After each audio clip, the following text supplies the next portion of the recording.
బట్టతలతో బాధపడుతున్నారా? ఆధునితనమైన పద్ధతిలో hair transplantation చేయబడును. Face clinic, Hyderabad. Next megastar Chiranjeevi గారితో ఇప్పుడు ఇది మొన్న పద్మ విభూషణ్ వచ్చినప్పుడు నేను ఇది కొంచెం పాజ్ చేయండి, నేను చెప్తాను. అసలు దీనికి ఒక హిస్టరీ ఉంది యాక్చువల్ గా. ఈ హిస్టరీని చెప్పాలి. నేను స్కూలింగ్ అంతా వేరు సార్. నాది స్కూలింగ్ అంతా ఎన్టీపీసీ ఎఫ్సిఏలో. స్కూల్ తర్వాత చిన్మయ విద్యాలయ, అది ఒక డిఫరెంట్ ఎపిసోడ్. మాకు అది చెప్తాను, ఆ స్కూలింగ్ డిఫరెంట్. ఆ తర్వాత నేను కాలేజ్ అంతా గుంటూరుకి వెళ్ళిపోయాను. సిద్ధార్థ కాలేజ్, మీకు ఐడియా ఉంటుంది, చిన్నకొండ్రుపాడు. లాంగ్ టర్మ్ కి వచ్చేసి గౌతమ్ విజయవాడ. సో సింపుల్ గా చెప్పేస్తాను, మాకు తెలంగాణ అంటే సార్ హీరో అంటే చిరంజీవి గారు ఒకరే. ఇంకా అంటే బై డిఫాల్ట్ చిరంజీవి గారు తెలంగాణలో. అంటే అది అప్పటి నుంచి ఉండేది. ఇప్పుడైనా చాలా అంటే చేంజెస్ వచ్చాయేమో కానీ అందరు యాక్సెప్ట్ చేయడం. అప్పుడు చిరంజీవి గారిని తప్ప వేరే వాళ్ళని యాక్సెప్ట్ చేసే వాళ్ళే కాదు. మేము కాలేజీకి వెళ్ళాం సార్, విజయవాడలో. ఇది ఇన్సిడెంట్ 1997, మీకు ఐడియా ఉంటుంది సార్. స్టార్ క్రికెట్ ఆడారు చిరంజీవి గారు, బాలకృష్ణ గారు, వెంకటేష్ గారు, నాగార్జున గారు, లాల్ బహదూర్ స్టేడియంలో ఆడారు. మాకేంటంటే మాకు అప్పుడు మెస్ లో ఒక టీవీ అరేంజ్ చేసేవారు. ఇలా పెద్ద మెస్ ఉండేది, ఇంత పెద్ద టీవీ అరేంజ్ చేసేసి సినిమాలు కూడా చేస్తారు. అది కామన్ హాస్టల్లో. చిరంజీవి గారి ఫ్యాన్స్ అంతా ఇలా ఒక రో, అంటే అంతే బై డిఫాల్ట్ తెలంగాణ మొత్తం ఒక వైపు, ఆంధ్ర అండ్ స్టూడెంట్స్ అంతా ఒక వైపు. ఉద్యమం అప్పట్లో మీ దగ్గర అసలు తెలియకుండా, అంటే తెలియదు కూడా సార్, అసలు తెలియకుండా. గుంటూరులో, విజయవాడలో ఆంధ్ర స్టూడెంట్స్, తెలంగాణ స్టూడెంట్. మాకు అసలు తెలియదు కూడా తెలియదు. అంటే తెలంగాణ స్టూడెంట్స్ లో ఎక్కువ భాగం చిరంజీవి గారి ఫ్యాన్స్ అంతే. ఇంకా చిరంజీవి గారు తప్ప వేరే ఫ్యాన్స్ లేరు. సో మేము అడిగాను, రిక్వెస్ట్ చేస్తాం, సార్ ఈ స్టార్ క్రికెట్ చేస్తున్నారు, మాకు లైవ్ ఇవ్వండి, మాకు టీవీ అరేంజ్ చేయండి అంటే చౌదరి బాబు గారిని అరేంజ్ చేశారు. సర్లే పిల్లలు తర్వాత చిరంజీవి గారు వస్తారు అంటే, చిరంజీవి గారు స్టేడియంలోకి ఎంటర్ అవుతున్నాను కానీ ఇక్కడ టాప్ లేచిపోయింది, అరుపులు. ఎక్కడ స్టేడియంలో కాదు, ఈ మెస్సులో అందరూ ఇలా ఒక్కసారి వేస్తే ఇక అరుపులు మొదలు పెట్టేసరికి అసలు అక్కడ డైరెక్టర్కి ఏం జరుగుతుందో తెలియదు. ఆ రేంజ్ లో జరిగింది.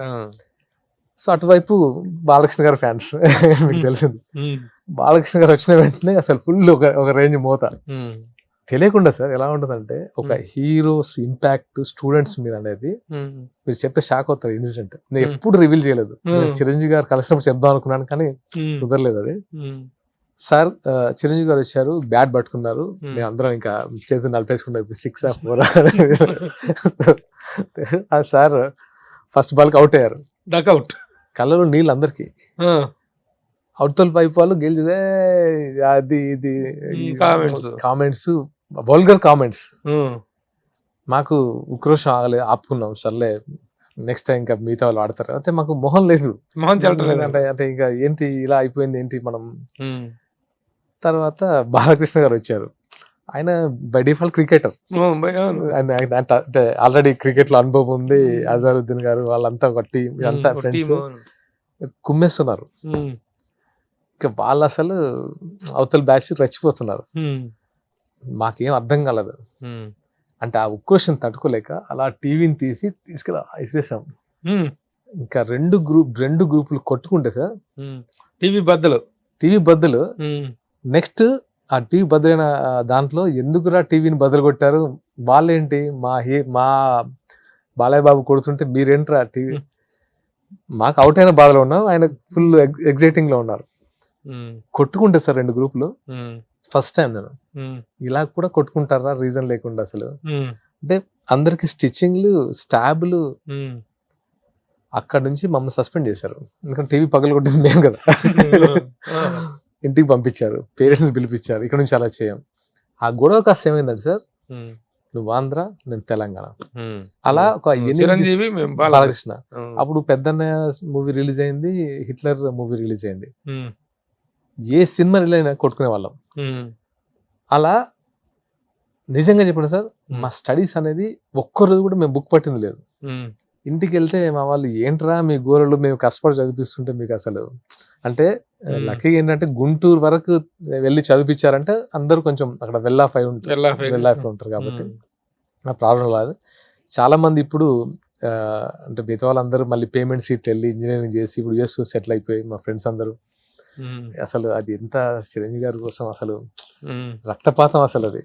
మరి అలాంటి చిరంజీవి గారిని ఫస్ట్ టైం ఎప్పుడు కలిసి? అంటే సార్ నాకు అదే అనిపిస్తుంది సార్, నేను ఎప్పుడు ఇండస్ట్రీకి వద్దాం అనుకోలేదు, అప్పుడు కూడా అనుకోలేదు. ఏది నేను ఇంటర్మీడియట్ తర్వాత కూడా అనుకోలేదు. ఆ తర్వాత ఏవి కాలేజ్ హైదరాబాద్ వచ్చి హైదరాబాద్లో డిగ్రీ ఇక్కడ ఏవి కాలేజ్ అప్పుడు నేను ఇంజనీరింగ్ చేసేవాడిని. బికాస్ ఆఫ్ దిస్ ఇంకా ఎంసెట్ రాయలేదు, చచ్చినట్టు నేను డిగ్రీ చేయాలి.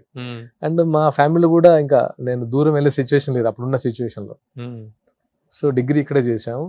అప్పుడు మాధవ్ ఫిల్మ్ ఇన్స్టిట్యూట్లో ఒక ఫ్రెండ్ పరిచయం అయ్యి ఇన్స్టిట్యూట్కి తీసుకొచ్చేసి నువ్వు కూడా చేయొచ్చు కదా, అలా అలా అలా అలా తెలియకుండానే నేను దీంట్లో ఎంటర్ అయ్యాను. తెలిసి అదేలా అసలు ఆ సీరియల్ చక్రవాకం ఫస్ట్ సీరియల్ దాంట్లోకి ఎలా ఎంట్రన్స్? లైక్ ఫొటోస్ అంటే అడిగేవాడిని, యాక్టర్ కావాలని ఇంట్రెస్ట్, యాక్టర్ అయితే ఎలా ఉంటుంది అని అనిపించింది అంతే. ఇప్పుడు నా ఫ్రెండ్స్ ఉన్నారు అందరూ, ఏంట్రా నువ్వు కొత్త ఫీల్డ్ ఏదో మరి మనకు సంబంధం లేని ఫీల్డ్, నువ్వు అందరూ ఏంటంటే ఎంఎస్సి కంప్యూటర్స్, ఇప్పుడు అందరూ శాంసంగ్ ఏఐలో అంత మంచి పొజిషన్లో ఉన్నారు, నువ్వేంటి అసలు ఈ గోల్ ఏంట? అప్పుడు ఇండస్ట్రీ అంటే లేదురా ఏదో కొత్తగా అనిపిస్తుంది, ఏదో అట్రాక్ట్ చేస్తుంది అని చెప్పేవాళ్ళు. ఎవరికి కాన్ఫిడెన్స్ లేదు. నాకు కూడా ఏంటంటే కాన్ఫిడెన్స్ వెళ్ళలేదు సార్, చూద్దాం ఒకసారి అంటే ఈ ఫీల్డ్ ఏదో అంటే మనకు తెలియని ఒక వరల్డ్ కొత్తగా అనిపించింది. అలా ట్రై చేస్తున్న టైంలో చక్రవాకం కంటే ముందు ఇంక ఈ ఫీల్డ్ వర్కౌట్ అవ్వదని ఆపేసి నేను టెస్టింగ్ నేర్చుకుని జాబ్ ప్రిపేర్ అవుతున్నా. ఆ టైంలో నా ఫ్రెండ్ వాళ్ళు కంపెనీ ఫిలిం సిటీ తీసుకెళ్ళింది వాళ్ళని ఒక మెర్జింగ్లో, నన్ను కూడా తీసుకెళ్లారు. అంటే నేను ఆ నెక్స్ట్ ఆ కంపెనీలో నేను జాబ్ ఫిలిం సిటీ వెళ్ళిన వెంటనే మనకి ఏంటి, వాళ్ళేమో పార్టీములు ఉన్నారు, మనమేమో ఎక్కడ షూటింగ్ జరుగుతుంది, ఎక్కడ ఉంది ఏంటి అని మనం అలా వెతుకుతున్నాం తెలియకుండా. November 14th మేము వెళ్ళాము. 15th మంజులా నాయుడు గారు కాల్ చేశారు, సాగర్ అప్పటికి ఆమె దగ్గర అంటే ట్రై చేశా ఇంకా ఎనఫ్ అని, అంటే నేను ఇంకా కలిసి ఇంకా రాదనుకున్నా. సాగర్ వస్తారా, ఆఫీస్కి వస్తారా, ఇది ఒక క్యారెక్టర్ ఉంది, how long it's go I don't know but it's a good character ఉంది. ఇప్పుడేంట్రా ఎలాగూ జాబ్కి ఇవ్వని ఇంట్లో ఇంకా టైంలో నా ఫ్రెండ్ చెప్పా, వాడే నాకు టెస్టింగ్ అవి నేర్పించాడు, శ్రీనివాస్ రెడ్డి అని. వాడు షాదీకి ప్రొడ్యూసర్, వాడు వన్ ఆఫ్ ద ప్రొడ్యూసర్, అంటే అంతా చిన్నప్పుడు ఫ్రెండ్స్. వాడు అన్నాడు, సర్లే నీకు ఇంట్రెస్ట్ ఉంది కదా, ఒక ఎక్స్పీరియన్స్ కదా, నువ్వు అది చేసిరా, ఒక 1 month నేను ఈ జాబ్ ఈ 1 month నేను దీన్ని హోల్డ్ చేయగలను, ఈ జాబ్ని, నీకున్న హ్యాపీనెస్ ని తీర్చుకొని రా అన్నారు. ఆ 1 month ఇంకా అటే 1 year సెటిల్. చక్రవాకంతో ఫస్ట్ మంజులా నాయుడు గారు పిలిచి ఇచ్చిన offer, that is how you entered into TV serial. Okay. ఆ తర్వాత ఇంతకీ ఇక్కడ చేరిన తర్వాత, డిగ్రీలో చేరిన తర్వాత ఏంటి, చిరంజీవి గారిని కలిసా ఎప్పుడు? కలవలేదు సార్. అయితే చెప్తాను, ఇదే మొగల్ రేకులు చేశాను కదా సార్. చేసినప్పుడు నాకు అనిపించింది, నాకు తెలిసింది ఏంటంటే చిరంజీవి గారి మదర్కి నేనంటే ఇష్టం అని. ఆ రోజు అనిపించింది, సర్ప్రైజింగ్ ఉంది అసలు లైఫ్. అదెలా తెలిసింది? అది నాగబాబు గారు చెప్పారు నాకు. అమ్మ ఎప్పుడు అడుగుతుంటుంది సాగర్ మిమ్మల్ని. ఆయన ఎక్కడ కలిసారు? ఆయన అప్పుడు టీవీ సీరియల్ చేస్తుండేవారు. అంటే నేను ఒక స్లాట్ 8:30 స్లాట్ నాది, 9 to 9:30 స్లాట్ సార్ది ఒక నాగబాబు గారు. మొగిలి రేకుల సీరియల్ ద్వారా చిరంజీవి గారు మదుతున్నారు, అది ఎప్పుడు ఉంటే కలుద్దాం, ఆవిడ ఫాలో అవుతుంటారు. అప్పుడు ఫస్ట్ కలిసింది ఎక్కడ అంటే రామ్ చరణ్ గారి మ్యారేజ్ లో. నన్ను నాగబాబు గారు తీసుకెళ్లి అంజనమ్మ గారి పక్కన కూర్చోబెట్టి, అప్పుడు ఫస్ట్ టైం మా మధ్య ఇంటరాక్షన్, కూర్చొని చాలాసేపు మాట్లాడారు. అసలు చాలా అంటే ఎలా అనిపించింది అంటే ఓన్ పీపుల్తో ఉండే ఒక ఎఫెక్షన్ ఆమె చూపించారు. తర్వాత చాలాసార్లు నేను అంజమ్మ గారిని కలిశాను, కలుస్తూనే ఉన్నాను, కానీ ఎప్పుడు చిరంజీవి గారిని, పవన్ కళ్యాణ్ గారిని కలుస్తాను నేను అనలేదు. ఎందుకంటే నాకు ఆమెతో ఉండే బాండ్ ఎలా అనిపించింది, చిన్నప్పటి నుంచి ఇంటర్మీడియట్ అది కాదు, కాలేజీలో స్కూల్ నుంచి ఎన్నిసార్లు సస్పెండ్ అవ్వటం, ఇది అన్నిటి వెనకాల ఉన్నది చిరంజీవి గారే కదా. మరి ఆ ఫ్యామిలీతో, వాళ్ళ మదర్తో అంత ర్యాప్ ఏర్పడినప్పుడు ఎందుకో చిరంజీవి గారిని కలవాలని ఎందుకు అనిపించలేదు? అంటే నేను ఎప్పుడు అడగలేకపోయాను. ఎందుకంటే ఎలా ఉంటుందంటే అడ్వాంటేజ్ తీసుకోవడమా, ఇవన్నీ అంటే అడ్వాంటేజ్ తీసుకున్నట్టు ఉంటదేమో అని ఎప్పుడు ఆవిడని అడగలేదు. అండ్ నాకు కూడా ఏంటంటే చిరంజీవి గారి మదర్తో ఉన్న బాండ్ని కళ్యాణ్ గారు బయటకు చెప్పేంత వరకు నేను ఎప్పుడు బయట చెప్పలేదు. పవన్ కళ్యాణ్ గారు ఆయనగా మా అమ్మ అని ఆయన బయటకు రిలీజ్ చేసిన తర్వాత నేను అప్పుడు ఎందుకంటే ఆయన ఎప్పుడు కలిసావు పవన్ కళ్యాణ్? అదొక అదొక స్టోరీ. అది అంటే ఇది అనుకోకుండా ఇదంతా ఏది నేను ప్లాన్ చేసుకొని కలవాలని అనుకోలేదు, కానీ కలవాలని ఇష్టం ఉండేది కళ్యాణ్ గారిని కలవాలని. ఎందుకంటే నాకు గద్దర్ గారు పరిచయం. సుమన్ టీవీలో మీ పర్సనల్ అండ్ బిజినెస్ ప్రమోషన్స్ కోసం కింది నెంబర్కి కాంటాక్ట్ చేయండి.